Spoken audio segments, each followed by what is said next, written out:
Bangladesh football দলের প্রস্তুতি নিয়ে ঘটে গেল এক নজরবিহীন ঘটনা। ভারতের বিরুদ্ধে গুরুত্বপূর্ণ ম্যাচের আগে জামাল ভুঁইয়া, হামজা চৌধুরীরা যে অব্যবস্থাপনার শিকার হলেন তা সত্যি হতাশাজনক।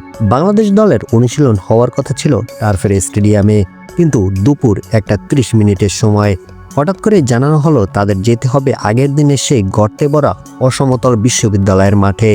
প্লেয়ারদের নিরাপত্তার কথা ভেবে বাংলাদেশ দল সেই মাঠে অনুশীলন করতে অস্বীকৃতি জানায়। তারপর কি হলো? অল ইন্ডিয়া ফুটবল ফেডারেশন জানালো ঠিক আছে, টার্ফের মাঠেই অনুশীলন করতে পারবে, তবে শর্ত একটাই, বাংলাদেশ দলকে মাঠ ভাড়া দিতে হবে। এটা কি ধরনের হোস্টিং? এরপর সন্ধ্যা 7:30টায় যখন খেলোয়াড়রা মাঠে এলেন তখন দেখেন পুরো স্টেডিয়াম অন্ধকারে ঢাকা। মোবাইলের ফ্ল্যাশ লাইট জ্বালিয়ে তারা ড্রেসিং রুমে ঢোকেন এবং মাঠে গিয়ে আলোর জন্য অপেক্ষা করতে হয় 5 মিনিট। এদিকে ভারতের বিপক্ষে ম্যাচ হবে ন্যাচারাল ঘাসের মাঠে, কিন্তু বাংলাদেশকে টার্ফের মাঠে প্র্যাকটিস করতে বাধ্য করা হচ্ছে। এটি কি ইচ্ছাকৃত? ভারতের পক্ষ থেকে মনস্তাত্ত্বিক চাপ তৈরি করার কৌশল? ভারত কি সত্যি ইচ্ছে করে বাংলাদেশকে বিপদে ফেলছে? এমন অব্যবস্থাপনা কি ফিফার চোখে পড়বে না? আপনার মতামত কমেন্টে জানান।